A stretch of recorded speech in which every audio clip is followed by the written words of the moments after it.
Celia Cruz, Queen of Salsa, by Veronica Chambers, illustrated by Julie Marin, and read by Mr. Alicea. In the fabled land of Havana, where rhythm grows sweet and juicy like oranges in Florida, there lived a girl. She looked like a girl and talked like a girl, but everyone who ever met her agreed she sang like a bird. When Celia Cruz was a girl growing up in Cuba, she could never hear the magic others claimed was in her voice. When she opened up her mouth to sing, she heard a girl like any other. But when she sang, her father heard thunder. Her cousins heard the call of the sea. Her neighbors heard a hummingbird. Celia would grow up to be a queen, but she was not born a princess. She grew up in a poor section of town, one of 4 sisters, though the house was also home to numerous cousins. At times, there were as many as 14 children in the 2-bedroom house. Still, young Celia always stood out amongst the crowd. Her mother liked to tell the story of how a tourist bought Celia's first pair of shoes after hearing the little girl sing. Like other girls in Havana, she had chores. Some of her friends were charged with sweeping the kitchen. Other girls washed the dinner plates. Celia's job was to sing lullabies to put her younger brothers and sisters to sleep. At night, her voice carried through the windows, rolling along the cobblestone streets like a wheel or a wish. The people in her neighborhood began to gather outside of her family's front door, begging her father to leave it open. They said, "Her voice is tan dulce, sweet like azúcar." Her voice, it was said, sent you not only to sleep, but to a nighttime land of angel dreams.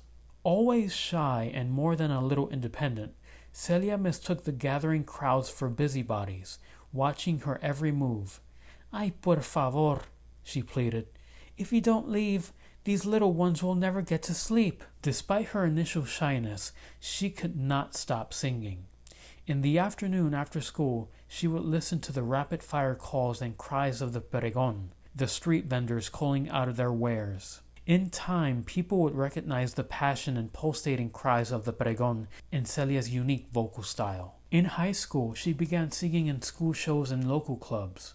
The music that she loved, el son and la guaracha, blended traditional Afro-Cuban rhythms with the flavor and folklore of the tropics. It was the kind of music that sizzled from the joy of being alive. Her father loved to watch his little songbird, watch her send 100 hearts soaring with her melodies. But he was also cautious. "Keep studying, mija," he told her as she hummed old Cuban love songs while absent-mindedly flipping the pages of her school books. "You are so smart. Forget about singing. Become a school teacher and make our family proud." Her teachers, however, saw things a different way. "Take a chance," one professor told her.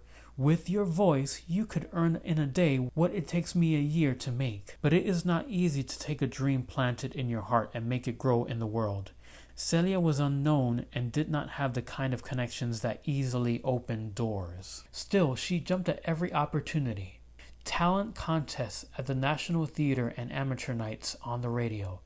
She never forgot her father's lessons on the importance of education, and after graduating high school, she enrolled in Cuba's National Music Conservatory, where she studied piano, voice, and musical theory. Then in 1950, she got her big shot. The most popular band of the day was a group called La Sonora Matancera, and they were auditioning for a new lead singer. When they heard Celia sing, the way she made each and every note swing, they decided to give the little songbird a job. At first, La Sonora's public was outraged. Who was this no-name singer fronting their favorite band? The phones at the Havana radio stations rang off the hook with complaints. At home, Celia began to wonder if she shouldn't take her father's advice and teach school. Was she really the ruin of Cuba's most beloved band?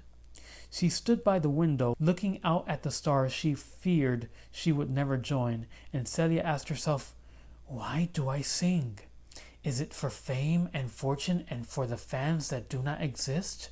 No," she told herself.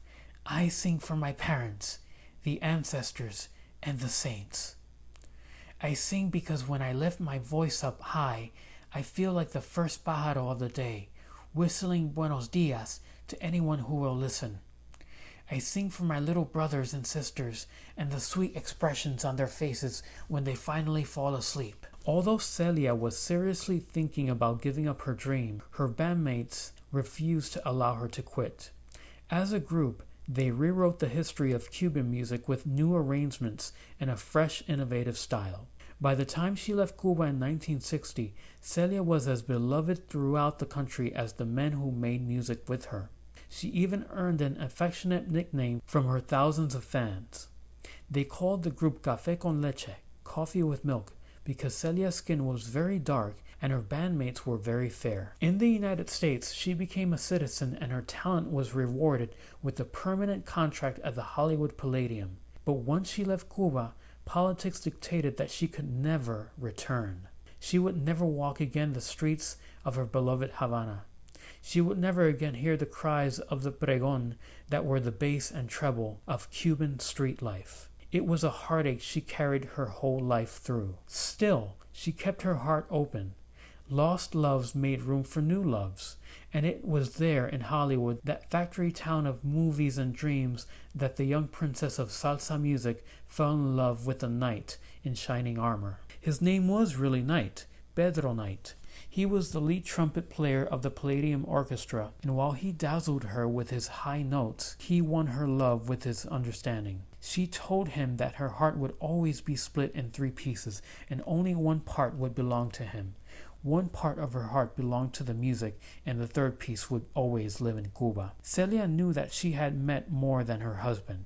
She had met an angel who would be her companion and protector in this land so far from home. Celia Cruz brought salsa music to every corner of the earth, from London to the Congo, from Brazil to Japan.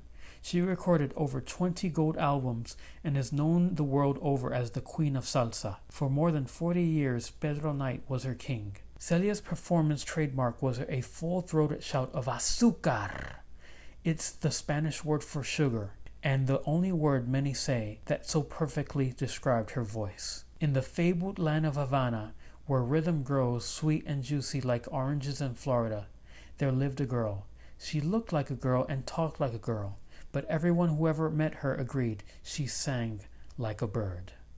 The bird girl grew into a princess, and the princess became a much beloved queen. Her kingdom was music, and those who loved her called her not by name, but by the joy she inspired. At concerts, they called out "Azúcar!" and Celia Cruz never failed them. She sung sugar, sweet sugar, wherever she went.